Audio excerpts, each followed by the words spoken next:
Halo teman-teman semuanya, apa kabar? Kita bertemu kembali di kuliah spiritual. Dan kali ini karena sekarang hari Minggu, jadi kali ini kita akan membahas satu materi yang sangat ringan, yang sederhana. Saking sederhananya sampai mungkin teman-teman semua tidak menyadari tentang materi ini, ya. Dan materi ini kali ini kita akan membahas satu hal yang sangat menarik, yaitu tentang bagaimana caranya kita mewujudkan impian kita. Ya, bagaimana caranya kita mewujudkan impian kita. Itu ada topik yang menarik.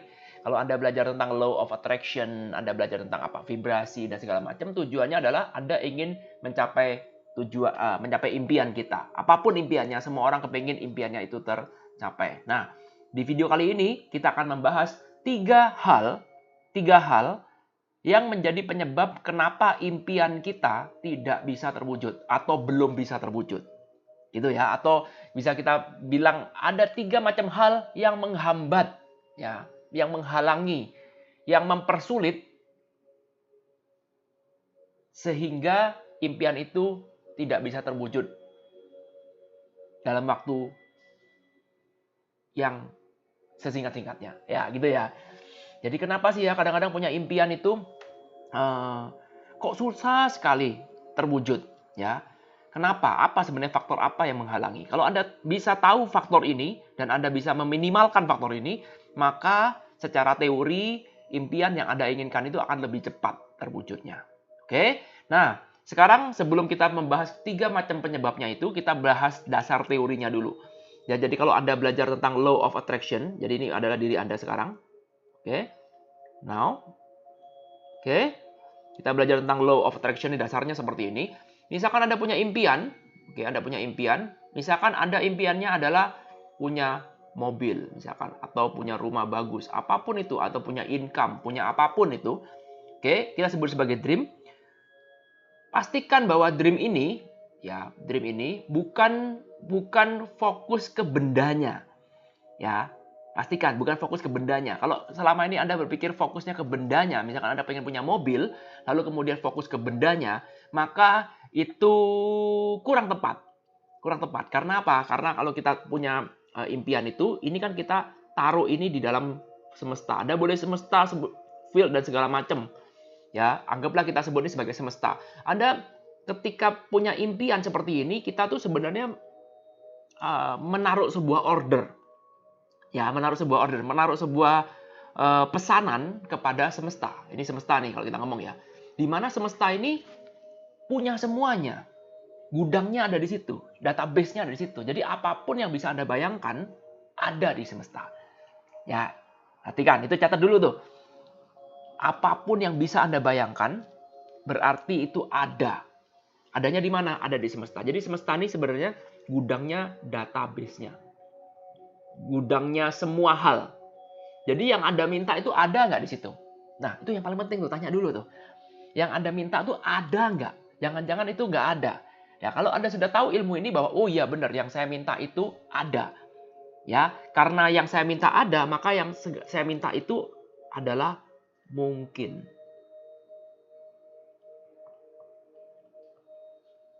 Jangan Anda meminta bilang, itu kan nggak mungkin Pak, itu nggak masuk akal Pak. Kalau sekarang Anda bilang nggak masuk akal, itu urusan belakang lah. Sekarang saya bilang dulu, yang Anda minta itu ada nggak? Ini sama seperti kita datang ke restoran, ya. Lalu kemudian kita mau pesan makan nih. Restoran ini jual banyak makanan. Lalu kemudian kita mau pesan makanan nih. Kita lihat daftar menunya dulu. Nah, ada mau makan misalkan gado-gado misalkan. Pengen makan gado-gado nih. Lalu kemudian ada order gado-gado. Pertanyaannya sekarang, gado-gado ini ada nggak? Karena ada di dalam list, belum tentu ada di dalam dapurnya. Belum tentu buka, siapa tahu sayurnya udah habis atau bumbunya udah habis. Ya, lalu kemudian Anda tanya nih, tanya pada pegawainya, ya, pada waitersnya, tanya, ada gado-gado nggak?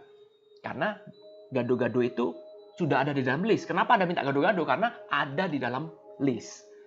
Ya, hanya karena ada di dalam list bukan berarti tersedia. Lalu kemudian Anda tanya, gado-gado ada nggak? Oh ada. Ya udah. Kalau ada berarti kan, lihat, perhatikan.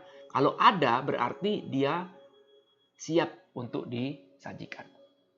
Teorinya adalah ketika Anda meminta sesuatu atau ketika Anda meng-create sebuah dream, meng-create sebuah keinginan, maka semesta ini bukan cuma ada listnya, tapi juga ready stock, ada. Ya, ada sama seperti ada pesan gado-gado, bukan cuma sekedar ada di dalam listnya, tapi ini juga ada di dalam dapurnya, ready. Oke Pak, ada, mau nggak?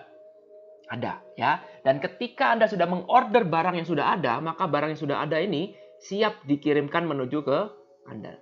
Menuju yang order. Ini tuh hukum alam. Ini tuh hukum alam. Ya, sampai sini dulu Anda harus paham bahwa yes, benar ini adalah hukumnya seperti ini, teorinya seperti ini. Kalau dari sini aja Anda bilang, nggak mungkin Pak, bullshit lah ini teori bullshit lah. Ya sudah, that's it. That's the end of our conversation. Nggak ada lagi pembicaraan kita. Tapi kalau Anda bilang bahwa, iya Pak, ini benar Pak. Perkara dream itu tercapainya susah apa enggak, itu mungkin secara teknisnya aja. Ini kan sama seperti Anda order barang ke toko online, barangnya ada, sudah terkirim, sudah Anda bayar, barangnya lagi on the way, ya, barangnya lagi on the way, lalu kemudian Anda mempersulit. Misalkan dengan cara Anda pindah-pindah alamat misalkan. Nah, kan mempersulit. Barangnya sudah dikirim ke alamat itu, tiba-tiba Anda pindah alamat tanpa memberikan tahu si toko online-nya. Maka apa yang terjadi? Barangnya akan sulit sampean. Ya, atau misalkan barang itu hilang di pinggir jalan, trackingnya hilang misalkan. Macam-macam penyebabnya. Ya, tapi intinya ada nggak? Ada. Ada. Bahkan boleh dikatakan ini seperti Anda kirim online tuh fotonya sudah dikirim. Oke Pak ya, Bapak order mobil Lexus misalkan. Oke, Bapak mau order mobil Lexus ya. Oke, saya kirim nih Pak, fotonya udah ada. Oke, sekarang lagi on the way. Sekarang on the way. Setiap kali Anda meminta, pasti akan ada respon. Kenapa? Karena barangnya sudah ada dan tersedia. Anda minta apapun, dikirim. Ini teorinya. Teori seperti itu. Ya. Nah, permasalahannya adalah sekarang teori ini nggak ada yang salah. Yang salah itu adalah diri kita yang di sini nih loh. Yang ternyata seringkali itu menghambat datangnya barang ini dalam hidup kita. Ya, jadi jangan bilang bahwa barangnya nggak terkirim. Enggak. Kita sendirilah yang menghambat, kita sendirilah yang memberikan filter. Jadi kita sudah pesen, habis itu kita kasih filter. Seolah-olah seperti kita nggak mesen. Atau kita memberikan filter, itu seperti Anda pesan di toko online, lalu kemudian Anda mempersulit. Alamatnya di mana Pak? Oh, rahasia, alamatnya saya pindah-pindah. Lalu gimana cara saya ngirimnya? Kalau alamat Bapak pindah-pindah. Nomor teleponnya berapa? Oh ya, nomor telepon saya ganti-ganti, saya kasih nomor telepon palsu. Nomor telepon saya sebentar ganti A, ganti B, ganti C. Ya, akhirnya Anda mempersulit itu sendiri, padahal yang sininya, tokonya ini, sudah ready barangnya dan Anda siap dikirim. Siap dikirim, berarti Anda sudah bayar, oke? Sekali Anda tidak usah bayar, anggaplah ini dia bilang, kasih giveaway lah. Udah, paling gampang seperti itu. Anda nggak perlu bayar apapun, Anda tinggal order barang itu, oke, sudah ready, saya mau kirim. Sekarang barang ini kirim. Berarti ada waktu pengiriman. Ya, ada waktu pengiriman. Nggak bisa instan. Oh, nggak bisa, Pak. Ini kan harus dikirim. Ini kan bukan barang downloadan. Ini barang fisik. Ya, ini bisa di fisik. Kalau barangnya downloadan, ya Anda bisa mendapatkan itu. Langsung instan. Tapi ini kan barang fisik. Yang Anda mau adalah materi itu. Materi. Oke, bisa dipahami ya. Jadi materi itu materi. Jadi artinya Anda harus menunggu waktu pengirimannya. Tugas Anda cuma satu adalah Anda harus sabar menunggu. Anda menunggunya itu seperti sudah dapat tracking code-nya. Ya, Anda sudah dapat tracking code-nya nih. Ya, lalu kemudian Anda tinggal menunggu. Kalau Anda cara menunggunya seperti itu, ya, maka barang yang Anda order itu sudah tidak perlu diragukan, tinggal nunggu sampai. Itulah yang disebut dengan belief, percaya bahwa kalau Anda order, udah order Anda diterima, barangnya ada, tinggal menunggu. Tracking code-nya sudah dapat, sudah dapat. Maka Anda tidak lagi mempertanyakan barangnya dikirim apa enggak ya? Barangnya ada apa enggak ya? Barangnya kira-kira akan sampai ke rumah enggak ya? Enggak. Anda tinggal menunggu waktu, maka nanti pada waktu yang tepat barang itu tinggal datang. Anda tidak pernah mempertanyakan. Ini sama persis seperti Anda pesan barang ke AliExpress misalkan. AliExpress itu perusahaannya di Cina. Kalau di Amerika nih ya, kalau kita pesan ke AliExpress, beli lalu lupakan. Harganya murah, iya. Lalu kemudian sampainya kapan? Bisa 3 bulan lagi, bisa 4 bulan lagi, bisa 5 bulan lagi, bisa juga 1 bulan. Benar-benar nggak menentu. Ya, nggak sesuai semua. Tapi apakah sampai? Sampai. Pasti sampai. Jangan khawatir, pasti sampai. Ya. Mari kita sekarang bahas lagi ya tentang hal-hal yang menghambat. Yang menghambat, apa sih sebenarnya menghambat di prosesnya ini loh? Prosesnya ini menghambat. Ya. Hal-hal apa yang menghambat di sininya?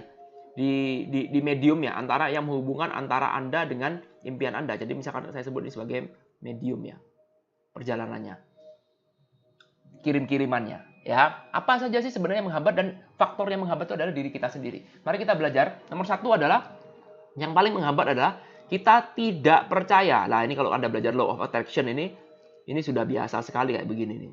Oke? Kita tidak percaya bahwa barang itu ada dan tersedia. Karena itu selalu Anda tanyakan nomor satu, mungkin nggak saya bisa mencapai barang itu? Ya, nomor satu ini problem yang paling vital, yaitu Anda meminta tapi nggak percaya bahwa apa yang Anda minta itu bisa kesampaian. Paham ya? Ini sudah biasa, saya tidak terlalu banyak bahas ini. Ya, Law of Attraction. Intinya adalah, cara mengatasinya adalah baca ulang teorinya, bahwa apapun yang Anda minta berarti sudah tersedia. Sudah ada, sudah ready, ya, tinggal dikirim. Kalau Anda sudah tidak percaya, artinya apa? Sekarang Anda tidak lagi percaya bahwa perusahaan itu bisa mengirim barang itu secara benar dan pada waktu yang tepat. Susah. Kalau sudah begitu, kalau Anda sudah tidak percaya, berarti Anda juga sudah tidak percaya, sama seperti Anda pesan barang pada suatu perusahaan yang tidak layak dipercaya. Mungkin perusahaan itu tukang tipu, biasa menipu, bisa nilep uangnya konsumennya, dan kemudian Anda nekat order ke barang. Sudah tahu perusahaan itu tukang nipu, maka apa yang terjadi? Yang terjadi barang Anda ya kemungkinan besar tidak akan terkirim. Paham maksudnya, analoginya ya? Jadi sekarang pertanyakan nomor satu, Anda pesannya ke perusahaan seperti apa?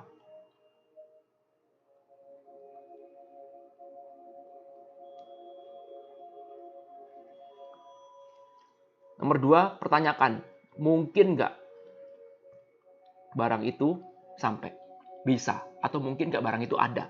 Ya, mungkinkah barang itu ada di sana? Ya, nomor satu, mungkin nggak? Tanyakan. Kemudian yang kedua, kualitas seperti apa? Tempat Anda meminta itu kualitas seperti apa? Perusahaannya, ya. Seolah-olah itu perusahaan. Kalau Anda percaya bahwa itu ada perusahaan yang bonafit, ya, track record-nya bagus, bonafit, maka kemungkinan besar barang yang Anda terima itu bisa sampai. Ini pertanyaan yang sangat vital, ya, yang mungkin nggak pernah dipertanyakan.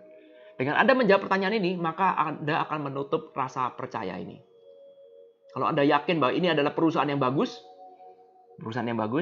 ya, perusahaan semesta. Perusahaan semesta ini perusahaan yang good company, bintangnya bagus, bintang 5 semua, testimoninya banyak. Lalu kemudian Anda ada satu rasa belief, oke, saya pesan berarti saya juga pasti dapat. Good. Nomor dua, yang membuat Anda membuat Anda sulit untuk mendapat itu karena apa? Terlalu berharap. Wah, ini dia nih. Kalau ini kebalikannya nomor satu. Kalau nomor satu itu tidak percaya bahwa barang itu bisa sampai. Nomor dua ini percaya, tapi overdosis. Aneh kan? Ya. Jadi nomor satu itu nggak percaya, artinya ogah-ogahan, masa mungkin sih impian saya bisa tercapai. Yang nomor dua, saya percaya tapi overdosis, ngarep namanya. Terlalu berlebihan. Ya, dengan Anda melakukan ngarep seperti itu, sebenarnya ini mengatakan bahwa sebenarnya gimana ngomong ya? Anda tuh sebenarnya tidak layak. Nah, ini kata layak ini yang mungkin penting ya untuk mendapatkan itu. Tanyakan ini, apakah saya betul-betul layak untuk mendapatkan itu? Ini juga berkaitan dengan yang nomor tiga. Yang nomor tiga, penyebabnya adalah karena merasa tidak sejajar. Nanti saya jelaskan ya. Sama juga prinsipnya, hampir sama, tidak layak. Ya. Terlalu berharap, kita bahas yang nomor 2 dulu. Terlalu berharap ini artinya apa? Anda melekat pada hasil. Melekat pada hasil. Jadi kalau misalkan Anda habis meminta sesuatu, lalu kemudian pokoknya harus terpenuhi. Kalau nggak terpenuhi, saya nggak bisa bahagia. Nah, ini melekat pada hasil. Anda istilahnya mengatur semesta. Mengatur semesta nih. Pokoknya harus. Pokoknya harus, saya yakin, pasti. Nah, perhatikan kata pasti. Ini percaya Pak ini? Iya percaya, tapi percayanya nih overdosis. Ini juga nggak bagus. Dengan semakin Anda, orang yang percaya itu tidak terlalu melekat pada hasil. Karena apa? Soon or later, cepat atau lambat, entah kapan itu, pasti sampai kok. Maka kemudian apa masih perlu lagi saya melekat pada hasil? Jawabannya nggak perlu. Ketika pertama kali Anda sudah meminta, maka ya sudah, cepat atau lambat pasti akan sampai. Tinggal nunggu aja. sama seperti tadi sudah dapat tracking code, lalu kemudian ya tinggal nunggu aja. Tinggal nunggu aja, cepat atau lambat itu tergantung siapa yang mengirimkan, betul ya. Tapi bukan lagi bertanya apakah itu dikirim atau enggak. Paham? Ya. Lalu kemudian yang terakhir tidak sejajar berkaitan dengan tidak layak ini, tidak sejajar artinya apa? Begini. Ketika kita meminta sesuatu, ya, misalkan dream Anda nih misalkan punya mobil, misalkan tadi apa mobilnya? Lexus ya. Maka sebenarnya kita tidak terkonek dengan bendanya. Ya, kita tidak terkonek dengan bendanya, tapi kita terkonek dengan siapanya di sini. Bukan dengan bendanya. Sehingga apa yang terjadi? Ini adalah kepribadian juga. Who-nya. Ya. Lalu kemudian ini adalah boleh dikatakan ini adalah diri Anda di masa depan, ya. Dan sekarang kita bagaimana hubungan kita ini dengan ini? Bagaimana hubungannya nih? Ya, jadi sekali lagi, ketika Anda punya impian, jangan sampai berhenti di benda. Karena kalau Anda berhenti di benda, maka itu sulit terwujud karena itu materi. Tapi sekarang kita tuh terjemahkan lagi yang benda ini menjadi siapanya. Inilah diri kita yang sudah memiliki mobil Lexus. Ini diri kita sudah memiliki mobil Lexus, ya. Nah, ini agak dalam lagi omongannya. Artinya gini, sekarang antara Anda dengan yang di sini, dengan Anda yang ada di sini, itu hubungannya bagaimana? Koneksinya. Tingkatan derajatnya bagaimana? Sejajar atau yang situ lebih tinggi? Ya.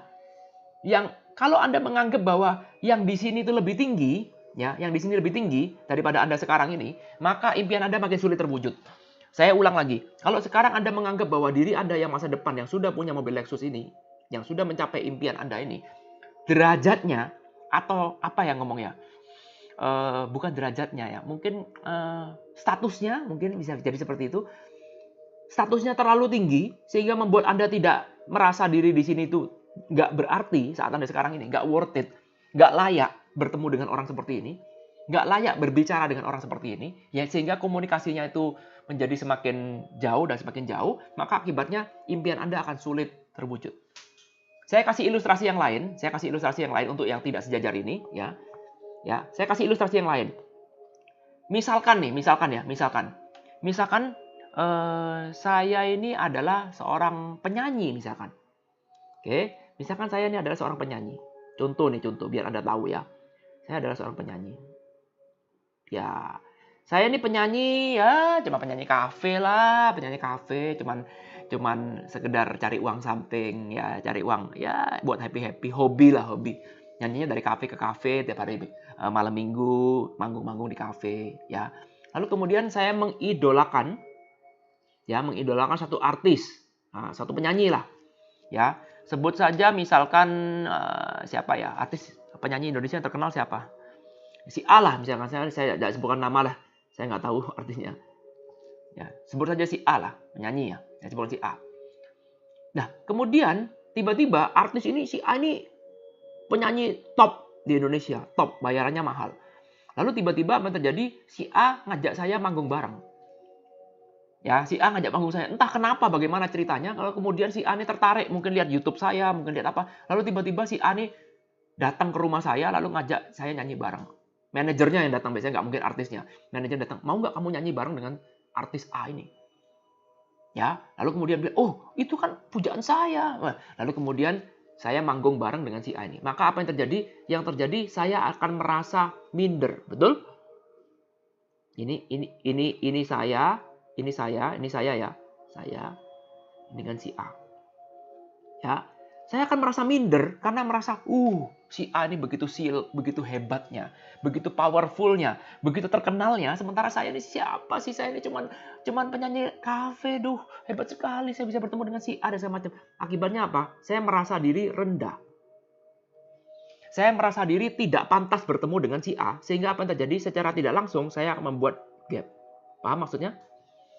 Secara tidak langsung saya membuat gap. Pada saat si A ngajak makan, saya akan merasa, aduh gimana ya, aduh. Si A penyanyi akan bertanya, Pak Irwan, Mas Irwan sudah menyanyi sejak kapan? Saya, saya sudah lama Pak, saya senang sekali nih Pak, saya bisa bertemu. Akibatnya apa? Tingkah laku saya ini tidak natural. Ketika saya diajak makan sama si A ini, karena saya tidak merasa diri layak, saya merasa tidak layak ya untuk bicara dengan si A, saya tidak merasa sejajar dengan dia. Maka apa yang terjadi? Secara tidak langsung saya membuat barrier. Sehingga apa? Si A merasa diri tidak nyaman ngobrol dengan saya. Tidak nyaman. Kenapa? Karena seperti ada jarak. Seperti ada gap. Ya. Ini membuat saya jadi sangat sulit untuk ada order yang kedua. Bukan apa? Karena si A ini merasa diri tidak sejajar. Merasa diri sulit saya mau berteman dengan dia, sulit berteman. Karena kalau berteman tuh kita harus sejajar. Apapun profesinya, kita kalau berteman sejajar. Sehingga ngomongnya lebih santai, lebih enak. Supaya bisa lebih santai, lebih enak, maka kita harus merasa diri layak. Kalau layak dan sejajar sudah tidak punya, maka sulit jadi teman. Dan kalau Anda sulit jadi teman, maka hubungannya cuma short term. Ya nyanyi satu kali lagi, satu kali aja udah saya selesai. Goodbye. Karena saya tidak merasa nyaman. Betul, si A tidak merasa nyaman berkomunikasi dengan saya, dan saya pun juga tidak merasa nyaman. Karena apa? Karena, aduh, gimana nih guys, saya mau ketemu dengan si A. Ada satu barrier. Betul? Ya, saya kasih contoh lagi yang kedua, untuk rasa tidak layak ini. Ini sangat-sangat penting. Kalau Anda bisa paham ilmu ini, maka apapun yang Anda inginkan bisa lebih cepat tercapainya. Ya, saya kasih contoh lagi nih, soal jodoh nih. Oke, anggaplah sekarang saya di sini nih. Oke, kemudian saya naksir cewek. Saya naksir cewek di sini. Ini cewek nih ya. Ini cewek nih. Cewek ini cakep nih. Ini cewek pujaan saya nih. Ya, udah anaknya orang kaya, ya. Terus kemudian cakep, kemudian pinter lagi, terus kemudian baik. Segala macam dia semuanya punya. Cantiknya luar biasa, setiap malam saya kebayang-bayang terus sama dia. Ya.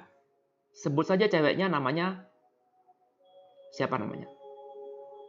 X ya gitu dah makanya saya tidak sebut nama ntar bahaya ya, sebut saja namanya X ya. Maka apa yang terjadi ketika tiba-tiba nih ya, saya ini kenal dengan si X, tapi saya merasa aduh saya nggak pantas lah, udah saya nggak punya duit, dia anaknya orang kaya, dia cakep lagi, saya siapa sih. Nah terus kemudian suatu saat si X ini datang ke tempat saya ya, lalu kemudian, mau nggak kamu makan malam sama saya? Berdua aja. Nah, lalu kemudian apa yang terjadi ketika saya menerima tawarannya si X itu? Oke, saya datang ke makan malam. Ya, ini kan sudah asik nih. Sudah makan malam tuh berarti ini berarti sudah ada peluang nih. Ya, kita makan malam bersama. Maka apa yang terjadi? Kalau saya terus mempertahankan bahwa saya ini adalah orang yang tidak pantas bagi dia, bahwa si X ini adalah orang yang terlalu tinggi bagi saya, maka apa yang terjadi? Ini ada barrier. Ada barrier. Sehingga apa? Ketika makan malam saya jadi salah tingkah, ya, tingkah laku saya tidak natural, lalu kemudian si X ini, cewek ini akan melihat secara alam bawah sadarnya, akan melihat, ih apa sih ini cowok nih? Ini cowok apa sih? Ada yang pernah ngalami seperti itu? Ya, bagi Anda yang perempuan pasti pernah mengalami seperti itu, melihat ada orang laki itu aneh banget gitu. Aneh banget tingkah lakunya tuh aneh. Berbeda kalau misalkan saya merasa diri pantas buat dia. Ya, saya merasa diri pantas, saya merasa diri sejajar dengan si X ini, maka apa yang terjadi? Ketika makan malam pun, biarpun saya nggak punya duit, saya tetap percaya diri aja, tetap natural, bukan percaya diri tapi natural aja. Ya mungkin saya akan ngobrol seperti biasa, dan itu mungkin akan menarik perhatian dari si X. Ya bagi Anda yang berat jodoh nih ya, bagi Anda butuh jodoh, mungkin ini akan menarik si X ini meskipun kita beda kasta. Mungkin saya nggak punya duit saya kurang, dia duit banyak, tapi karena kita disejajarkan, maka apa yang terjadi? Semuanya nih bisa diabaikan dan kita bisa jadi teman. Ketika saya jadi teman, maka ada potensi untuk dia jadi pacar saya. Tapi kalau di hari pertama sudah saya merasa nggak pantas, maka kemudian apa yang terjadi? Ya that's it, that's the one and the last. Karena dia akan cari orang yang merasa layak bagi dia. Paham ya? Karena tanpa kelayakan tidak ada penerimaan. Ini bisa berlaku bagi bisnis dan segala macam. Kalau Anda juga punya rekan bisnis, kalau Anda berbisnis dengan orang yang, wah ini orang kaya, segala macam, lalu kemudian Anda melebih-lebihkan itu, mendramatisir itu, lah perhatikan ya, maka ada muncul rasa tidak layak. Demikian pula dengan impian Anda tadi. Mari kita lihat impian Anda tadi. Nah, ini dia nih. Ya, ini adalah diri Anda nih sekarang nih. Ya, ini ada diri Anda yang sudah memiliki ini. Pertanyaan saya sekarang, hubungan Anda ini di sini bagaimana? Kalau Anda melebih-lebihkan, mendramatisir, Oh, no, diri saya sudah sukses, nanti dia begini, begitu. Terlalu bullshit Ria, terlalu banyak dramanya. Seolah-olah ini bukan gue banget. Ya, dan kemudian kalau Anda ibaratnya Anda bertemu, langsung Anda seperti seperti pembantu sama juragannya, ya. Wah, langsung Anda menyembah-nyembahnya. Aduh, kamu hebat sekali. Maka ingat, ini adalah diri Anda sendiri. Maka diri Anda sendiri pun yang ini akan enak ketemu dengan Anda. Paham maksud saya? Secara tidak langsung Anda membentuk suatu barrier. Ya, Anda sejajar tidak ada membentuk suatu barrier. Barrier itu penghambat. Ya. Nah, dari sini Anda bisa mengetahui bahwa sebenarnya kenapa impian Anda tidak bisa tercapai, karena ada faktor dari dalam diri Anda sendiri. Apapun impian Anda sebenarnya itu akan mudah tercapai kalau Anda bisa memenuhi 3 persyaratan ini. Good? Ya. Ini adalah ilmu yang sangat mahal. Kalau Anda tahu, Anda bisa pahami ini, Anda bisa praktekkan ini, maka tidak ada impian yang tidak bisa Anda capai. Nggak ada. Ya, terutama kuncinya dari nomor 3 ini. Kebanyakan orang berlebihan, mendramatisir berlebihan, sehingga secara tidak langsung dia membentuk suatu gap. Ya, khusus yang nomor 3 ini, pendalamannya panjang, lebar, banyak, dan Anda bisa terapkan ini ke banyak hal dalam kehidupan. Kalau dari awal Anda sudah merasa tidak sejajar, sejajarkan. Gimana caranya sejajarkan? Ya, jangan Anda cari faktor yang membuat Anda minder. Contoh misalnya gini, Anda bertemu dengan orang yang kaya, lebih kaya daripada Anda. Kita jangan bahas kekayaannya dia. Karena itu Anda pasti kalah. Nggak mungkin. Nah, kalau Anda sekarang bilang, waduh Pak, dia ini kaya sekali, saya minder ketemu dengan dia. Iya, kalau dia ngomong kekayaan. Ya, kalau sekarang Anda ngomong satu hal yang berbeda, maka itu akan menjadi penyeimbang. Anda pasti punya sesuatu hal di mana Anda menjadi kelebihan, di mana dia nggak punya. Contoh misalkan Anda jago piano misalkan. Ya, lalu kemudian Anda bertemu dengan orang kaya yang kepingin belajar piano, maka apa yang terjadi? Ya, sejajarkan. Karena kita tidak ngomong tentang uang, kita ngomong tentang piano, di mana Anda adalah expert di bidang piano. Anda dapat pelajarannya? Ya, pakai ilmu ini untuk bertemu dengan diri Anda di masa depan. Ya, ingat, bukan bendanya, tapi who-nya. Lalu kemudian bagaimana koneksinya? Semakin sering Anda semakin bagus koneksinya dengan ini, dengan diri Anda di masa depan ini, maka Anda akan menjadi tertular secara otomatis. Anda akan dilayakkan secara otomatis. Anda akan dibawa menuju dia secara otomatis. Jadi kalau sekarang Anda tadi bilang pacaran dengan saya tadi ya nih ya, pacaran dengan si X yang terlalu tinggi, lalu kemudian saya bisa sejajarkan itu, mungkin saya jago melukis, lalu kemudian saya cerita tentang lukisan, dan kemudian si X terkagum-kagum dengan saya, maka bisa jadi saya jadi teman dengan dia. Satu hal yang nggak mungkin, beda kasta, tapi saya bisa menembus ketidakmungkinan. Sama juga dengan penyanyi ini. Kalau sekarang saya merasa diri sejajar dengan dia, saya merasa diri pantas menyanyi dengan dia, saya bangga dengan diri saya sendiri, misalkan saya merasa layak bergaul dengan dia, maka apa yang terjadi? Kita akan jadi teman. Dan ketika saya jadi teman, mendadak saya tidak jadi penyanyi kafe lagi. Mendadak saya sering diajak manggung sama dia. Ayo manggung se-Indonesia yuk, ayo. Ayo manggung yuk di depan Istana Merdeka, ayo. Ayo ke luar negeri yuk, ayo. Mendadak hidup saya bisa berubah, betul? Ya, demikian pula dengan ketika Anda bergaul dengan diri Anda di masa depan yang sudah mencapai itu. Nah, ini dia nih. Inilah yang dibahas dalam kelasnya Quantum Jumping. Ya, dalam Quantum Jumping, itu kelas terbaru saya. Kita akan sama-sama belajar tentang itu, tentang Quantum Jumping ini. Dan kita akan belajar bagaimana terkoneksi dengan diri kita di masa depan ini. Dan bagaimana melayakkan diri bertemu dengan lebih sering. Sehingga secara tidak langsung Anda akan dipersiapkan untuk menuju diri Anda yang di sini. Menarik kan? Ya, kalau Anda ingin tahu lebih banyak tentang quantum jumping, Anda boleh kontak email. Saya tulis email di dalam deskripsi. Saya akan kasih videonya untuk menjadi intronya. Bagaimana konsepnya tentang quantum jumping itu. Oke? Terima kasih sudah menonton video ini. Semoga video ini bisa berikan manfaat bagi teman-teman. Jangan lupa dicatat. Ya, kemudian praktek dan kemudian sharingkan. Terima kasih. Sampai ketemu pada video spiritual selanjutnya. Thank you.